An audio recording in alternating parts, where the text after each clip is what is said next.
আসসালামু আলাইকুম রহমতুল্লাহ। আমরা জান্নাতুল মোয়াল্লা আসছি আমাদের হুজুরের কাছ থেকে, হাজী সাহেব হুজুরের কাছ থেকে জানবো এখানকার ফজিলত। হুজুর এটা যদি বলতেন। আসসালামু আলাইকুম রহমতুল্লাহ। তারা এই মুহূর্তে লাইভে আছেন। আমরা বাংলাদেশ থেকে উমরার উদ্দেশ্যে মক্কা শরীফ এবং মদিনা শরীফ রাসূল সাল্লাল্লাহু আলাইহি ওয়াসাল্লাম রওজায়ে রাসূলুল্লাহ সাল্লাল্লাহু আলাইহি ওয়াসাল্লামের জিয়ারতে এসেছি। এর পাশাপাশি আমরা বরকতময় জায়গাগুলো জিয়ারত করতেছি। আজকে আমাদের এই মুহূর্তে জিয়ারতের জায়গা হলো জান্নাতুল মাওয়া, যেখানে শুয়ে রয়েছেন উম্মুল মুমিনিন, সমস্ত মুসলিম জাহানের মা খাদিজাতুল কুবরা রাদিয়াল্লাহু তাআলা আনহা এবং রাসূল সাল্লাল্লাহু আলাইহি ওয়াসাল্লামের দুই সন্তান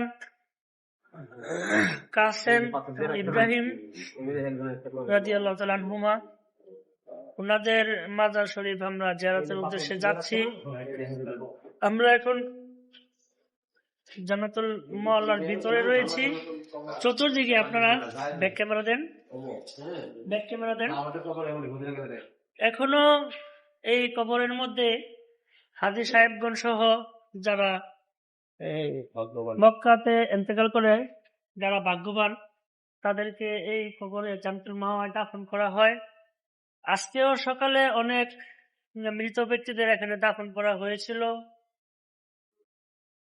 আমরা জিয়ারতে এখানে এসেছি, আপনারাও শরীক হতে পারেন আমাদের সাথে। ধন্যবাদ সবাইকে। আসসালামু আলাইকুম। ধন্যবাদ ভাই, আমাদের গুরুত্বপূর্ণ কথা বললেন আমাদের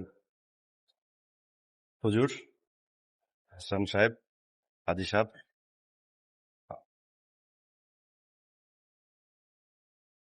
গুরুত্বপূর্ণ ছাড়া কিছু কথা বলে গুরুত্বপূর্ণ না।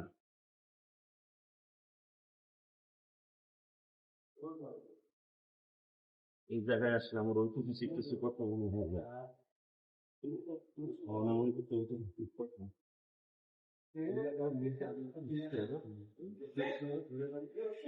আচ্ছা আচ্ছা,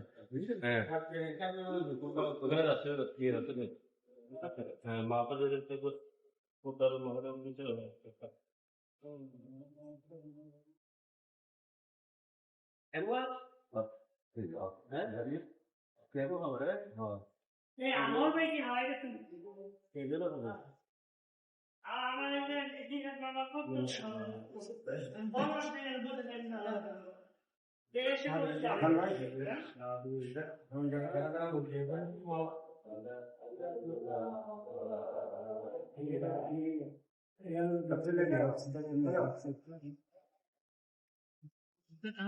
আলহামদুলিল্লাহ, আমরা সেই জায়গায় পৌঁছে গেছি।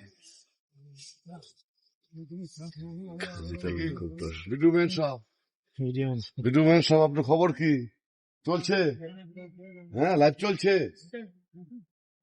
লাইভ দেওয়া শেষ হলে লাইভ বন্ধ করেন, তারপরে কথা বলবো।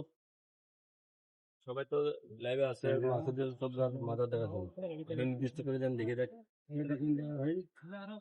সম্মানিত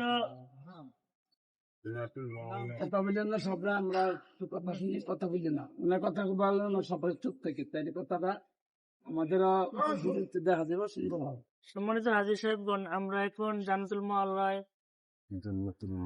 জিয়ারতের উদ্দেশ্যে এসেছি। এখানে শুয়ে রয়েছেন মা খাদিজাতুল কুবরা রাদিয়াল্লাহু তাআলা আনহা। আপনারা উপরে দেখতে পাচ্ছেন একটি বড়ই গাছের মতো একটি গাছ দেখা যাচ্ছে। এই গাছটার এখানে মা খাদিজাতুল কুবরা রাদিয়াল্লাহু তাআলা আনহার মাজার শরীফ, ওনাকে এখানে শায়িত করা হয়েছে। মা খাদিজা রাদিয়াল্লাহু তাআলা আনহা ইসলামের জন্য, নবীজির জন্য তার সমস্ত কিছু উৎসর্গ করে দিয়েছেন বলে সুবহানাল্লাহ। মক্কার মধ্যে সবচাইতে ধনী মহিলা ছিল। রাসূল সাল্লাল্লাহু আলাইহি সাল্লামকে ইসলামের খেদমতের জন্য তার সমস্ত সম্পদ নবীজির কদমে পাকে বিলিয়ে দিলেন। মা খাদিজাতুল কুবরা কেমন আশিকে রাসূল ছিলেন, তার ঈমান কেমন ছিল, একদিন